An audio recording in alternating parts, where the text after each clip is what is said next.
Hi, I'm Dr. Donald Boomgaarden, President of St. Joseph's University, New York, and I'd like to welcome you to Living Our Mission. Built on tradition and founded by the Sisters of St. Joseph more than 100 years ago, we are a mission-driven institution that provides a strong academic, value-oriented education with growing diverse campuses located in Patchogue and Brooklyn, New York, as well as online. Thank you for joining us.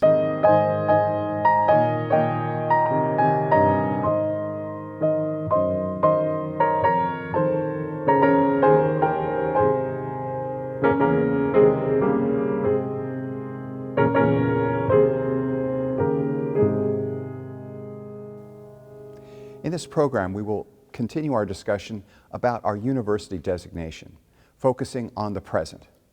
This past April, the New York State Department of Education granted us university status. It was an historic moment for our century-old institution, marking the beginning of our next chapter as a mission-driven institution. While the change of designation will bring many benefits to our community, the academic focus, character, and qualities of St. Joseph's will remain unchanged. To talk more about this is Dr. Kestrel Perez, Associate Professor of Biology, and Brendan Krug, Class of 2009, member of our Board of Trustees and Managing Director of Investment Banking for Lazard Frères and Company. So I'd like to welcome both of you today. I'm so happy to have you. This is a wonderful opportunity for a board member and a faculty member to talk together, and we encourage that. You know, we always have faculty at our board meetings, and it's a delightful moment also because Brendan is, of course, an alum of the institution and has a deep and abiding love for St. Joseph's.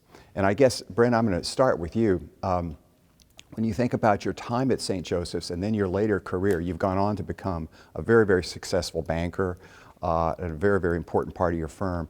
What was it about your education at St. Joseph's that helped you the most in your career moving forward? Sure. So I think, Don, a couple things. First of all, as an institution, St. Joseph's has always focused on the totality of folks.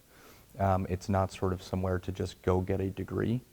Unlike many institutions that I've had the privilege of even going to after St. Joseph's, I think reflecting back, teaching the entire person for a more complex world here in the future has always been something that I think St. Joseph's has done well.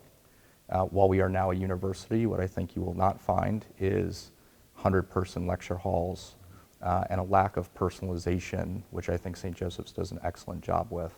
And so for us, it was always important to pick an institution where you can be yourself and really unlock the potential, which I think St. Joseph's does a terrific job with. Well, I think you're certainly a good advertisement for us, and I think that you're right, that although we've achieved university status, St. Joseph's is not an institution where you're a number and not a name. I mean, we have a very student-focused approach to everything we do, and we have no plans on changing that, but it's a very, very important part of our character.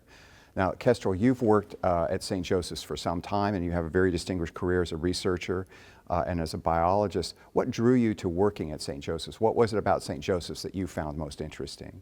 I had completed my undergraduate degree at a small school as well, and I loved that my faculty members knew me by name and that they could support me as more of an individual instead of just a number. And I also loved that I got a lot of hands-on experience in labs, really learning the material, the methods and the content in a hands-on manner. So I knew that in my career I wanted to work at a school similar to that, like St. Joseph's is, and get to know my students by name and support them both in lecture, but then also have the opportunity to teach them the content and really have them grasp that content in labs or in field-based labs, field trips and field excursions. And that's something that we've been able to accomplish here. Well, I think that commitment to one-on-one education is so critical, and that's what drew me to St. Joseph's too. I mean, in my career, I've studied at great universities, but the study at the great universities, I was frequently studying very closely with one or two people. And so, particularly in my musical studies, I would have a main piano professor, for example, or in musicology, I would have a particular advisor that I worked with really closely. And it was those interactions that really transformed me and made me who I am. So that one-on-one aspect to education is really critical. And I think that both of you are good exemplars of how that works. Brennan, when you think about St. Joseph's being founded over 100 years ago as a tiny school with just a handful of young women, and you think about the accomplishments that have taken place over the last 100 years in this transition, as a member of the Board of Trustees, what does this new designation university mean to you in the perspective of history? I think for us, what's a special place across the landscape of colleges and universities is sort of 100 years of history. And so while it is a very small institution, we do have a track record and alumni base, which is very meaningful, which when it comes to getting jobs and so on and so forth is critically important. The other thing that I always try to judge schools on when I was making my own decision is momentum of the institution and sort of the direction, not just the current position. And so for us, being an alum for the last decade, I remember when we were building, the Business and Technology Center, the Patchogue campus, the Hill Center here in Brooklyn, and now the Student Center in Long Island. And so for us, while a lot of other institutions offer a good value, I think the momentum and where we will be judged in the future is a critical piece to the puzzle, which makes me very excited about the institution. Mm-hmm. Yes, I think that's a key factor for any good organization is a spirit that you're moving forward, that you're going somewhere, that you're not going to rest on your laurels. So, I mean, we could talk about the incredible accomplishment of the Sisters of St. Joseph in setting the groundwork for this institution, but even when I first received word that it was possible for us to apply, and I spoke with the sisters, they were very excited about the momentum of moving forward. The last thing they wanted was to stay in the past. And so that spirit of moving forward, certainly a very, very important part of the DNA of the Sisters of St. Joseph's, and of course St. Joseph's University. Kester, I want to turn for a second to your work in the classroom. I know you oversee a great deal of undergraduate research, and you're involved in the study abroad and global study programs. How does this designation open up opportunities for the students of the school? As was mentioned before, St. Joseph's started as a small school, and then we opened up the Patchogue campus, and now St. Joseph's also includes the online campus. And so there's been a tremendous growth over the years of St. Joseph's history. And I think this designation change more accurately reflects who we've become and the opportunities that are present to students. And I'm personally really excited about our ability to continue to be able to recruit top caliber students to St. Joseph's. And I've had the great opportunity of working with a number of students, both international students and domestic students, on research projects over the years. And I'm excited about our ability to continue to recruit those students. The impact on student recruitment, absolutely. In other words, for a student, particularly a student from abroad, will see that designation university, and that has a certain meaning to them that maybe college would not. And so I agree with you. I anticipate an uptick in enrollment and, of course, a continued push forward from really excellent students that want to come and study with us. In your work, I know you've done quite a bit of research in marine biology. How does that come forward in the classes that you teach at St. Joseph's?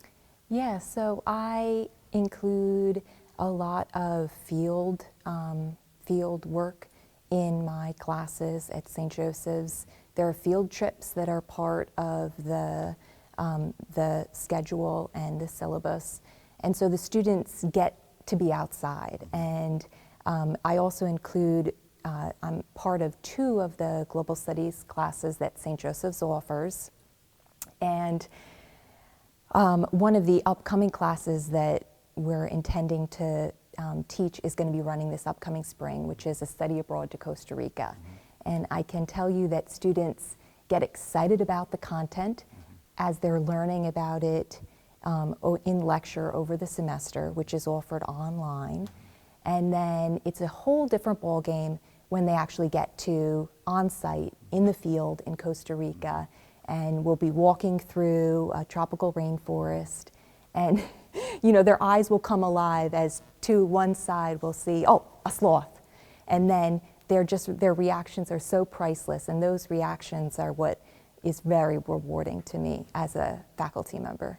Well, I think the viewers would be a little surprised to realize that a student could come to school in Brooklyn and wind up in the rainforests of Costa Rica, right? But that's the truth. I mean, that's what we do. So it is a surprising institution in that the variety of experience that we offer them is really pretty remarkable and not what one might expect if you just walk down Clinton Avenue and saw our campuses here. As beautiful as they are, you wouldn't anticipate that our students would also be in the rainforest. But I think that that opportunity to study abroad in whatever capacity for students is incredibly valuable, because it not only gives them a chance to be in the field, right, and to explore the discipline of biology, but it also gives them a chance to be in an environment which is totally different from the one they grew up in. What have been some of the experiences that you've had there where you think the students have really benefited?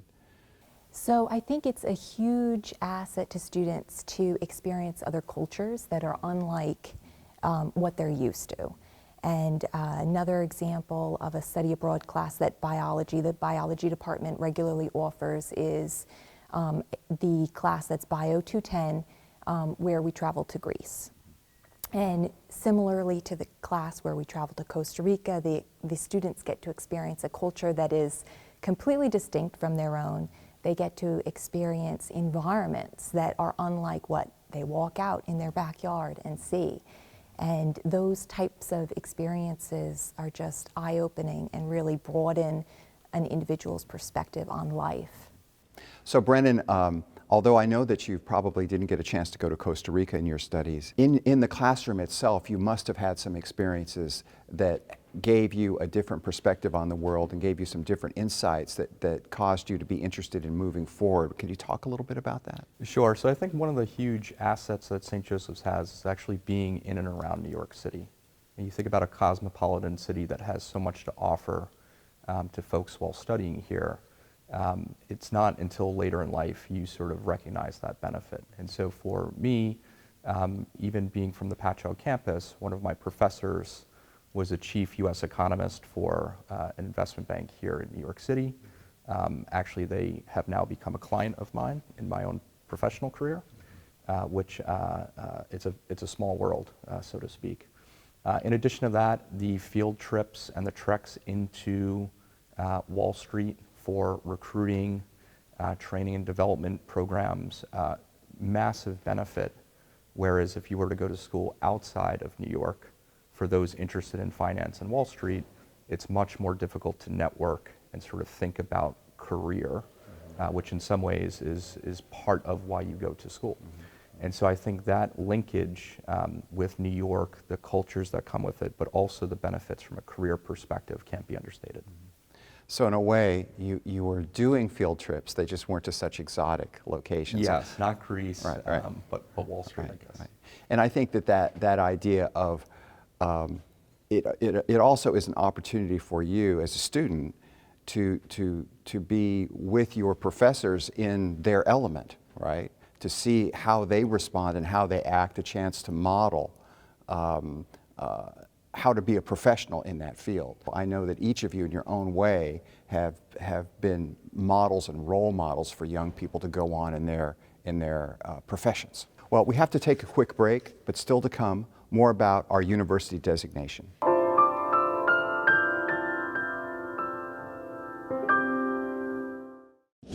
Ready to be, not to seem? Ready to seize opportunity, take the lead, and raise the bar? Ready to get the job done on the front line, at the front of a classroom, or in the boardroom? With campuses in Patchogue, Brooklyn, and online, St. Joseph's University, New York delivers a strong, values-oriented, and affordable education so you're ready for an exciting career and a life of authenticity and integrity. St. Joseph's University, New York. Ready, set, Joes.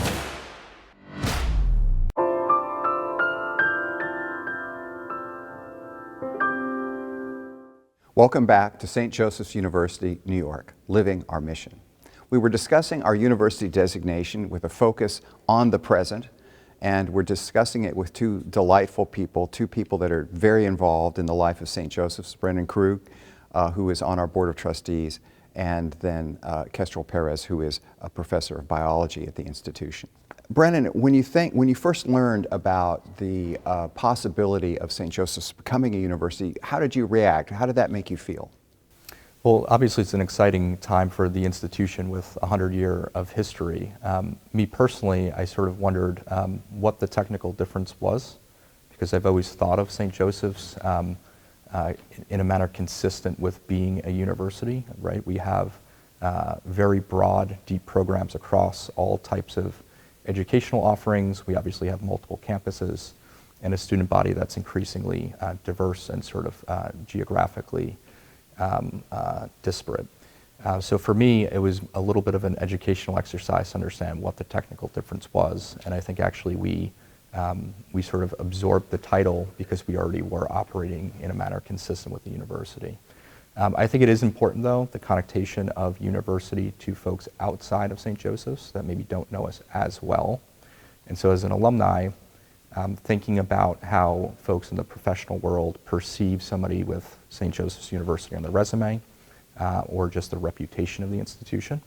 And then also for prospective students, hopefully that resonates and tells the story of all of St. Joseph's has to offer in a way that is maybe more impactful than the college designation. I think that one of the fascinating parts of the process was when I was speaking with you, with the board, and I came in with this possibility, and board members asked, well, what's the difference? And one of the things that came out of that conversation was previously I had worked at institutions that had university designation, and I said, you know, actually St. Joseph's is bigger than some of those schools. And so the moniker college was really not very appropriate for us. I think even though we emphasize our person-to-person approach and our small classes and our willingness to really engage with students one-on-one, we actually are a rather large institution if you put us all together. So we have these two impressive campuses, one in Brooklyn, one in Patchogue, and you bring all those resources together, and we come close to 5,000 students and close to 200 faculty, and certainly in the realm of any university that I've worked at before. So I think that as we talked about it with the board, we're like, well, we already have all of these qualifications. But for the state, for the Board of Regents, they were looking specifically at the number of graduate programs we offered. And of course, we offer many graduate programs in all of the key areas of businesses and in the sciences, and of course, our wonderful MFA program here in Brooklyn.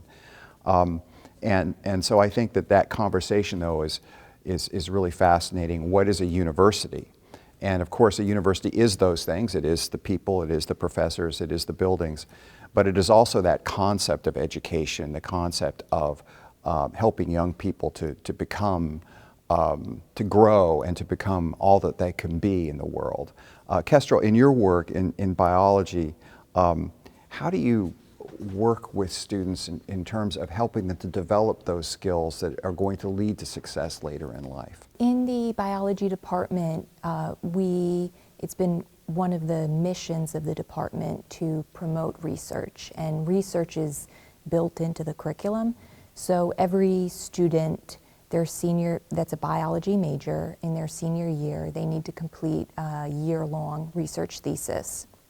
And the preparation for that research thesis actually begins in their junior year when they take, in the spring semester of their junior year, they take a seminar class where they, along with a faculty mentor, develop their ideas, and they develop an independent research project that they're really passionate about. And then in their senior year, they're trained in the methods, they develop the methods along with their faculty mentor, and then they complete this research. And the students, because it's their own idea and their own work, they get really excited about it. Oftentimes students don't realize going into this research project the amount of troubleshooting that needs to happen and the amount of troubleshooting that's normal. And they realize this as they go along, and it develops their further passion to see this project out. And as you work with them on that, I think it's important to point out that you're working on your own research. You have your own research world, a very impressive research world, and we encourage that in the faculty. I think that sometimes institutions can overlook that aspect and think of the faculty only as a teaching corps, when in reality, most of our faculty are very active researchers. And people have asked me about that, and I've said, for our faculty members, the research, that is one of the important creative parts of their lives. That's why they became a faculty member. So when I meet faculty members who are really engaged in research, very frequently their students benefit from that, even if their research doesn't even enter the classroom, because the professor is a role model showing how their love for this field and their love for the details of the field, and if you will, the kind of nerdy side. I've often said that we faculty members kind of normalize nerdiness for our students. We say it's okay to be strange and unusual and to focus on something odd, because that's what we do, and that's made us very happy. So that focus on research in your own life informs your classroom teaching, does it not? Right, exactly. And I've had a couple of students in the past that have been really, really motivated. I've had a number of students work with me in the past that are just incredibly bright and motivated, and they've reached out to me prior to this senior research thesis year and asked to participate in my projects. And I train them in the methods, and they pick it up so quickly and so efficiently that they've actually developed small side projects, and some of them have even presented those side projects at conferences after this experience, after the summer where they were working on it, or fall, etc. And I think one of the reasons St. Joseph's has a very high retention rate with our students is exactly because of these kinds of connections, where they begin to discover who they are. They're working with a faculty mentor. And I always tell parents, make sure that your student gets to know a faculty member really well. That will help them in their career, but also it helps us as a university to retain our students, and they have a chance to really get to know that person up close and personal. I mean, Brendan, you must have had some mentors in your studies that were like that. I think, Don, your point around getting to know faculty is critical. The fact that you can actually do that at St. Joseph's, I think, is important to state, and that's not the norm at many universities, even around the tri-state area. In addition to being sort of captains of the classroom and also with research, the world I come from in finance, it's very important to learn from folks that have done this in the professional setting as well. You can only learn so much in a textbook, but to have real-world experiences from world-class faculty members was critical, I think, to my development, both learning the ins and outs of a trade, but also getting a sense for career, the art of the possible as it relates to what job you might want to go pursue. And so the intersection between academics, career development, and ultimately employment, I think, is something that St. Joe's does that combination quite well. Well, I think, in businesses and in science, it's similar in that sense that the student is looking for role models, they're looking for a path forward, and that faculty member can play a huge role in their lives. Sometimes we don't learn about this until later. Like, I don't know if you've had this experience, Kestrel. I have had the experience where I'll meet a student 5 years later and they'll be off a wildly successful career, and as a student I was very worried about them. And they'll say, oh, well, Dr. Boomgaarden, you had such an impact on me. And it's touching, because at the time I wasn't sure I was having an impact at all. Have you had this experience? You're laughing, so you must have. Yeah. Right? Yeah. It's fascinating. It's nice to hear the feedback, though, after the fact. When we get to know young people, I always tell people, if you got to know our students, you would feel so much better about the future of our country. I hear oftentimes people are very depressed about the future. You should get to know these young people at St. Joseph's, because if you were around them for a while, you'd feel very confident that the United States of America and the world itself is going to be fine, because they are wonderful, wonderful young people. Well, thank you both for joining me today, Kestrel and Brennan. And I want to thank all of you for joining us. And thank you for watching St. Joseph's University, New York, Living Our Mission.